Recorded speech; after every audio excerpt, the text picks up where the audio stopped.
I was a skeptic who came to faith through asking hard questions. I'm a long-time Christian whose faith was challenged by hard questions. Whatever your story is, we all ask questions. But some questions are more difficult to answer than others, and some questions keep us up at night. Who am I? Does my life have value? What determines my identity and purpose? Is there a God? Does he care? What will happen when I die? Is it even possible to know the truth? We believe every question is valuable, and we receive every question as a gift. So welcome to the podcast, where we invite you to ask away.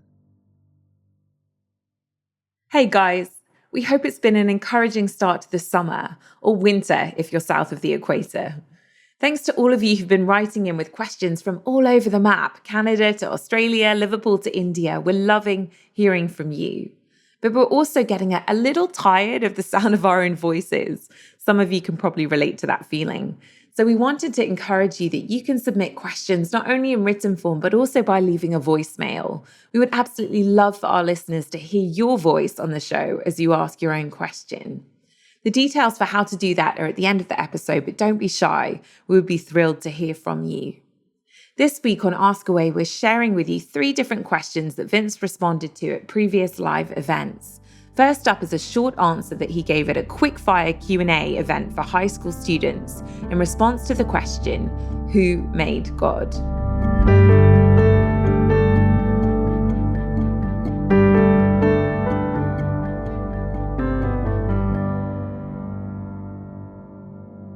Oftentimes you get this question, who made God? If you're saying God had to make the universe, well, can't we just ask the question and say, who made God? It's actually not a great objection, although sometimes I think it gives us a hard time. Just because you have a good explanation for one thing, it doesn't mean you have to have an explanation for that thing in order for it to be a good explanation. You don't have to have a good explanation of your explanation in order for it to be a good explanation. You got that? So, if we found a city on the backside of Mars, we would be rational in concluding that there must be intelligent beings somewhere that created it. But if somebody said, who are these beings? Or how did they come to be? I might just say, I have no idea. Or Isaac Newton might see things dropping and might determine that there's gravity. And somebody might say, well, where did gravity come from? And he might say, I have no idea.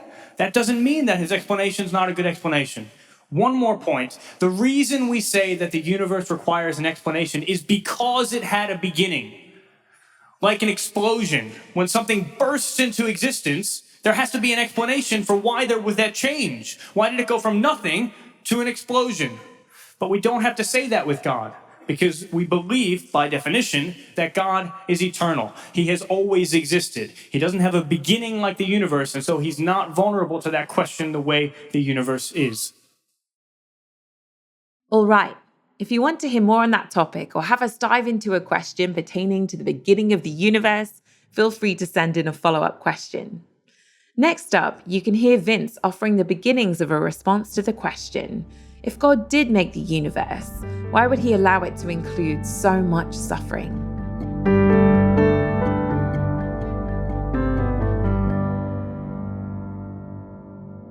This is a question that always brings back memories for me because it's one of the first questions that I ever got asked. Maybe not word for word, but this theme when I became a Christian.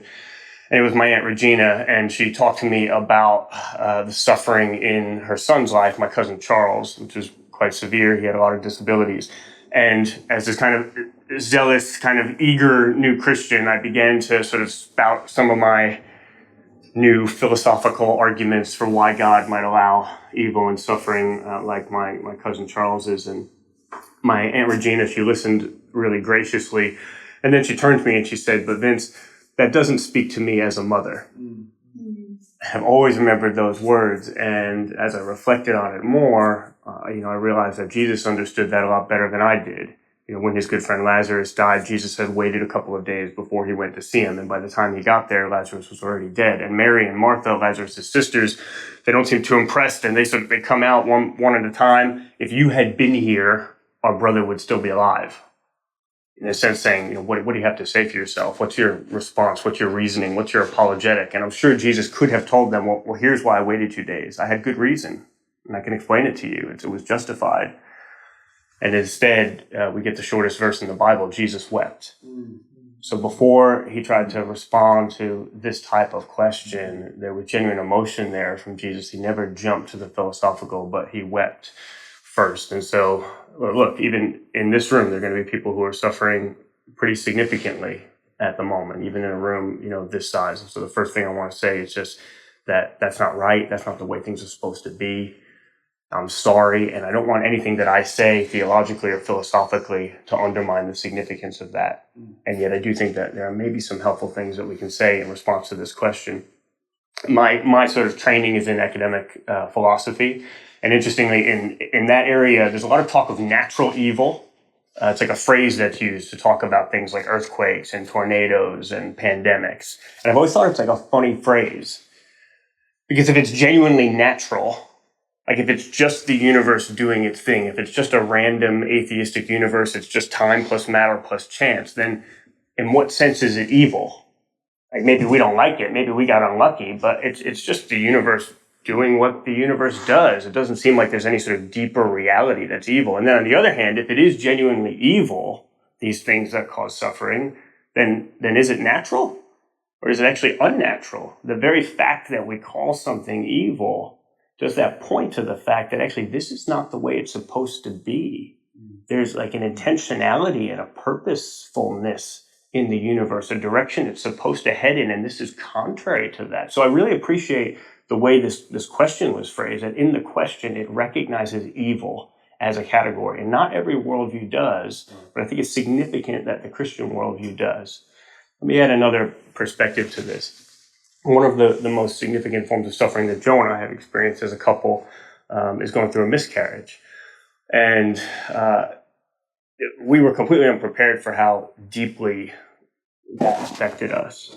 And when we first heard from the doctor, you have this baby that's growing inside, and you go to the doctor and you can't wait to hear the heartbeat, of your baby. And then there's just this deafening silence. And when we got back to the car after they had told us it was very likely that the baby would be miscarried, we decided that we would name the baby Luca. And then we didn't really feel like going home. We certainly didn't feel like going home and cooking. And we just sort of Googled like top pizza place in the vicinity in that town. And we then drove to the pizza place and we look up. We hadn't looked at the name. We just hit number one, click directions, and then we look up and it was Luca's Pizza was the name of the pizza place. And it felt like just this kindness of God, just saying that He was present even though we didn't fully understand. Joe got pregnant soon thereafter again, and we now have a son named Jonathan Lucian Vitale, and we named him Lucian as his middle name as a way of remembering and honoring Luca, because we realized at some point that if Luca had not been miscarried, Joe still would have been pregnant with Luca at the time that she conceived Jonathan. We literally could not have Jonathan as our son had this suffering and this death not occurred. It was literally life that came out of death. And it just made us realize that so often we don't realize how things are interconnected. So often we want to just wish a certain piece of suffering out of this world, and we don't think how it's connected to other things that we love and that we value. And in this case, we feel like we have a family that includes Luca and Jonathan and our son Raphael, and that one day we could actually be together as a family of 5 rather than as a family of 4, and that never could have been the case afterwards. Otherwise. And so oftentimes I think we picture this world with all of its suffering in it. Then we picture a very different world with far less suffering or no suffering, and we think to ourselves, surely God should have made me in this very different world, the world with no suffering. And the question that we never think to ask ourselves is, would it still be you and me and all of the people that we love who would exist in that very different world? And that's a really complicated question. If I was mad at my dad at some point, I might get frustrated with my mom that she married my dad and think, Mom, you should have married somebody else. Like I could have been better looking, more athletic, taller, stronger. Like maybe they would have been British royalty, like the Queen, right? And I could have lived in a castle. But I don't stop to think that if my mom married someone else, it wouldn't have been me who came to exist. It would have been someone else.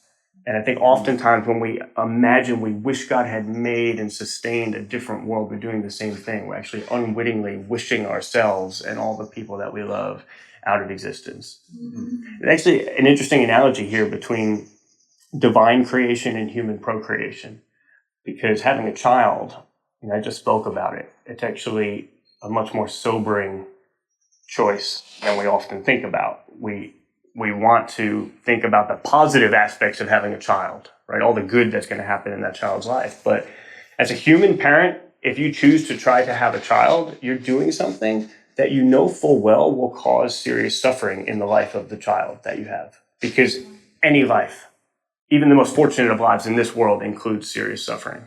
And even beyond that, at some point, that child is going to suffer death. And that's a really sobering thought. But it makes me realize that if we think it would be evil to create someone into a world that will include serious suffering in their lives, like if that's our position, and that might at first seem pretty reasonable. But if you agree with that statement, you will not only need to call God evil, you'll also need to call evil anyone who decides to have a child. And it's so interesting how often we don't hold ourselves to a standard that we hold God to. We look up and blame God for our suffering. Same God who, when he suffered at our hands, he looked down and he said, Father, forgive them. A few thoughts on this question. There's so much more to say. Maybe the last thing I'll say is just, we shouldn't expect to have all the answers. God's ways are higher than our ways. His thoughts are higher than our thoughts. Our son Raphael has a bicuspid valve. It's not dangerous to him at the moment, but it's an anomaly in his heart. And so I remember when he was very young, having to take him for those first tests, and they put these sticky things all over his chest, and he having to get needles, and he's just shrieking in horror. I mean, it's like the worst thing possible to him. And actually, it's good for him. Like, this needs to happen. Like, this is how we're diagnosing what he has. This is actually the process of healing. But that's not how he experienced it. And I couldn't communicate to him why, right? In his being, he was screaming why. And it's not that I wasn't intelligent enough. I knew why. I could talk to Joe about why, but I couldn't communicate that to him because my ways are higher than his ways. How much higher are God's ways than our ways? And I remember in that moment, the only thing I could do was I just drew as close as I could to him. I just went down really close to him, and I just kept saying, I'm here. I'm here. I'm here.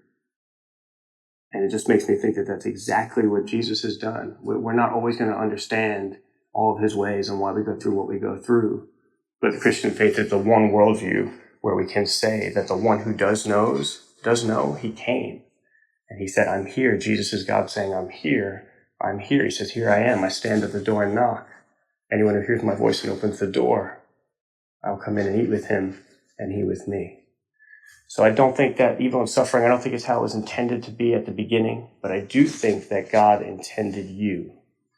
And if you can begin to get your head around the idea that God wanted you with all of your idiosyncrasies and all of your flaws, then you can begin to get your head around the idea that maybe God would value a world that would allow for you to come to exist, even if that was a world that for a time would include a lot of evil and suffering, but just for a time. Because at some point, God is going to wipe away all the tears. A beautiful detail in that verse. It doesn't just say the tears are going to be gone. It says that Jesus himself, physically resurrected in his body, is going to wipe away every tear from our eyes. How badly all of us need to hear those words at one point or another, don't we? I'm here. And how stunning it is that those aren't just words that we comfort each other with, but that in Jesus, the God of the universe becomes Emmanuel, literally God with us, to whisper them to the heart of each one of us. Maybe some of you even need to hear that today, whatever it is you're going through, however lonely the road feels, there is a God who sees you right now, even as you're going about your day and listening to this podcast in the background. And he's speaking those same words to you. I'm here. You're not alone. I see you. I'm with you. If you want to hear more from Vince responding to that question and why God would allow certain forms of horrendous suffering in particular, this was the topic of his PhD, and you can download for free his book with Oxford University Press or pick up a paperback copy. We've included the links in the episode description. For some of us, perhaps the particular suffering that we're dealing with at the moment is in the area of mental health, whether our own or somebody else's. As the church, we certainly haven't always known how to support those suffering in this area. Let's be honest, oftentimes we fail to properly acknowledge the reality of what people are dealing with in the first place. And yet statistics show that 1 in every 3 American adults will deal with some form of anxiety in their lifetime. And for many more, the fight for mental health can be so overwhelming that at times it leads to some very dark places. If you're in one of those, we want you to know that you're not alone. And we want to encourage you to share what you're going through with somebody else in your life who can come alongside to get you the help and support that you need. Please don't keep it to yourself. Right now, here's Vince engaging with the following question. When suffering gets very personal, not just suffering out in the world, but even suffering within us in the form of anxiety and depression, is God mad at us? How can we draw near to him in these most difficult times?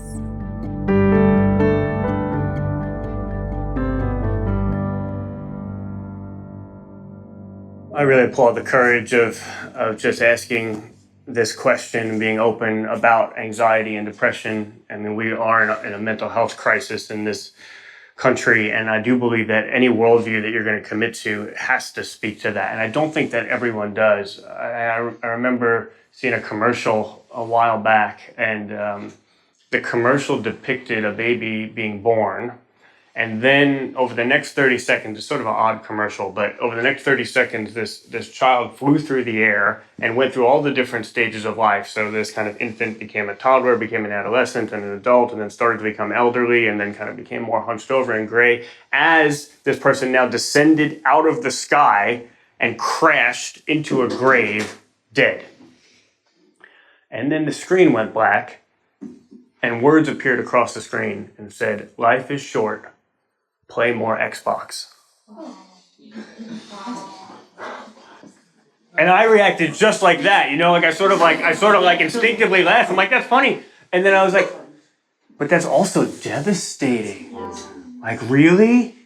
Is that the best we've got? Life is short and it's full of anxiety and depression and loss and betrayal and relational conflict, but there's nothing we can do about it anyway. So, just try to distract yourself. Just, spend more time on social media and just play more Xbox. Like, is that really the best that we've got? And I believe that Christianity says something very different. And it says something that affirms, in one sense, those feelings of anxiety and depression, because it says that there is a large chasm between the way things are right now and the way things are supposed to be. And Christians feel that deeply too. It was C.S. Lewis who said that we're content to play in the mud because we can't imagine a holiday at the beach. We can't imagine the goodness of actually living life with God and in the community he desires, and how good that would be eternally. So we're content sometimes in the mud. But sometimes it also goes the other way too. Like, once we get a glimpse as a Christian of the goodness of living with God, it can then be very difficult to kind of come back and live in the mud of this broken world. So I think that the anxiety, the depression, this is something which is felt across the board, whether you're a non-Christian or whether you're a Christian. We need a worldview that says something to it. We need a worldview that answers the question, why do I feel this way? And we need a worldview that answers the question, who can help?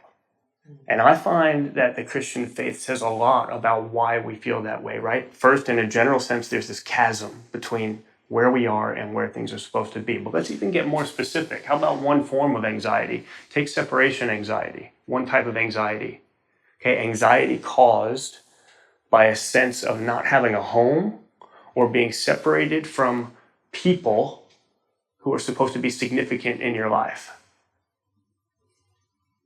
The Bible tells me that I'm an exile, that I'm a foreigner, that my real citizenship is in heaven. It tells me that there's a significant sense in which I'm not home. It helps to make sense of some of those emotions. And it also tells me that my natural state on this earth is separation from the person that I'm supposed to be in closest relationship with God himself.